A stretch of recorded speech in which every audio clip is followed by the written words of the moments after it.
Est-ce que les aérosols contiennent du virus ou non? Il suffit que le virus se trouve sur l'emballage des yaourts ou le paquet de biscuits et vous êtes marron. Dans les transports, vous pourriez aussi contracter le coronavirus en touchant une barre de métro.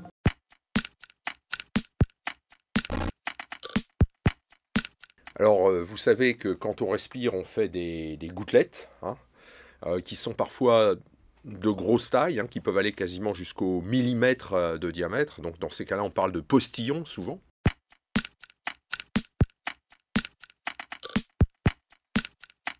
Et puis, parfois, il y a des gouttelettes qui sont beaucoup plus petites, hein, de taille inférieure à la dizaine de micromètres, et qui peuvent flotter longtemps dans la pièce. Et en fait, ces gouttelettes contiennent du virus. Et évidemment, quand on les respire, ces micro-gouttelettes, elles viennent directement en contact de nos muqueuses et évidemment, elles peuvent nous transmettre le virus. Donc ces micro-gouttelettes qu'on appelle les aérosols, eh bien, évidemment, peuvent transmettre le virus.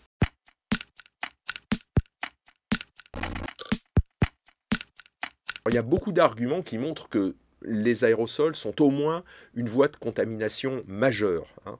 En particulier, ce qu'on constate, c'est qu'à l'extérieur, par exemple, il y a finalement très peu de contamination. Pourquoi? Parce que ces micro-gouttelettes qui flottent dans l'air, elles sont immédiatement dispersées par les courants d'air, quoi.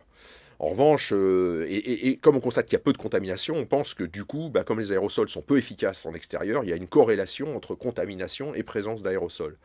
Alors qu'à l'extérieur, les grosses gouttelettes qui sont directives, hein, quand on les crache, elles vont en direction de notre interlocuteur, eh bien, ces grosses gouttelettes, elles existent aussi à l'extérieur et elles restent directives. Donc on a des arguments pour dire que c'est ces micro-gouttelettes, effectivement, et les aérosols qui sont un moyen de contamination majeur.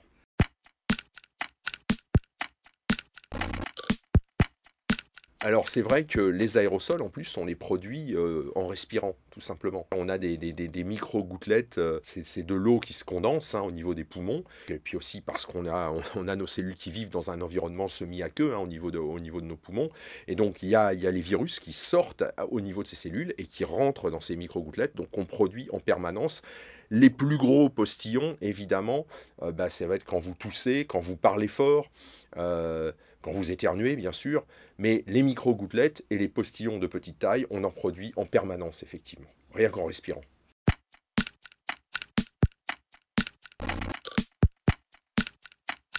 Parce que, en ce qui concerne la contamination interhumaine, il est très difficile de faire des expériences, hein. Il y a quand même des choses qu'on ne peut pas faire en laboratoire. On ne peut pas chercher à rendre les gens malades. Donc ça met un peu de temps à émerger comme idée. Et puis aussi parce qu'il faut le savoir, avant cette crise, il n'y avait pas eu beaucoup d'études sur ce sujet. On s'intéressait finalement assez peu à la façon dont étaient transmis les virus respiratoires, entre gouttelettes et aérosols. On se posait finalement beaucoup moins de questions qu'on s'en est posé à l'occasion de cette crise.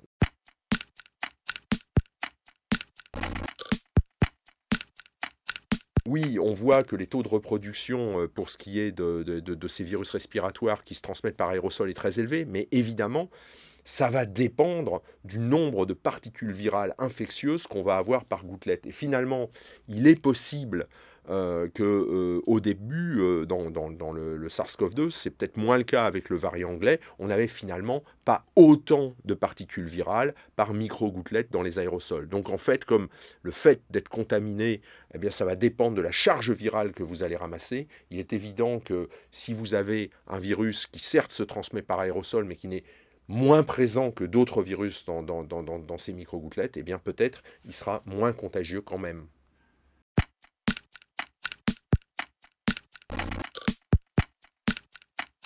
Il y a eu l'histoire, et finalement, des contaminations chez les gens isolés via les systèmes d'aération. Hein. Dans les hôtels de quarantaine, on a vu des contaminations via les systèmes d'aération, ce qui montre que cette contamination est possible. Mais moi, je dirais que les cas les plus concluants, c'est par exemple, vous savez, ces contaminations qu'il y a pu y avoir dans des autobus, où c'est les personnes qui étaient tout au fond de l'autobus qui ont contaminé le reste de l'autobus, alors qu'on sait que les grosses gouttelettes, c'est-à-dire celles par opposition aux aérosols, ces grosses gouttelettes, en fait, elles ont une portée de 2 mètres, 3 mètres maximum. Les aérosols, en revanche, dans un lieu clos, ils peuvent flotter plusieurs heures et se diffuser à l'intérieur de ce lieu clos.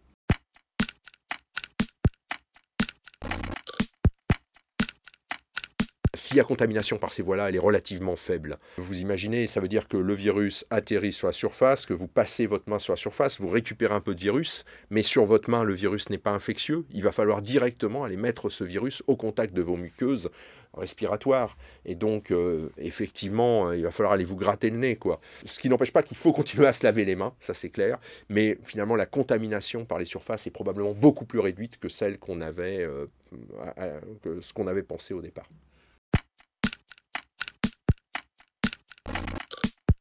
Alors, il faut changer et en garder certains. Il faut garder le masque, par exemple. Ça, c'est très clair que le masque, effectivement, ne va pas vous protéger des aérosols, mais par contre, va arrêter vos aérosols à l'intérieur. Hein. Vous savez, c'est pour ça, si vous portez longuement un masque, il devient un peu humide, parce qu'en fait, toutes ces micro-gouttelettes se sont accumulées contre le masque, d'une part. Donc, évidemment, continuez à porter le masque. Et bien sûr, une mesure phare, c'est bien sûr d'aérer les locaux, hein, parce que ça, c'est le point le plus important. Si on ne veut pas maintenir des aérosols au sein d'une pièce, c'est de réussir à aérer la pièce. Et par ailleurs, si vous devez faire des repas familiaux, si vous pouvez les faire, là, ça va être le printemps ou l'été en plein air, ce sera toujours mieux et vous limiterez ces contaminations par aérosol.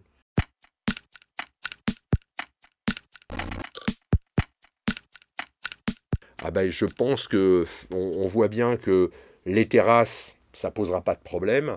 Les lieux clos, ça pose un problème. Donc très probablement, il faudra maintenir justement les restaurants et les bars avec un maximum d'aération. Et je pense que ce sera au moins possible, je dirais jusqu'à l'automne. On va dire l'été, il fera beau, ce sera relativement facile. Mais c'est vrai que pour les salles de spectacle, théâtre, cinéma, une vigilance s'imposera. Cela dit, ce sont quand même des pièces qui généralement ont des grands volumes, et donc on peut estimer que les aérosols vont se diluer à l'intérieur de ces pièces, quoi.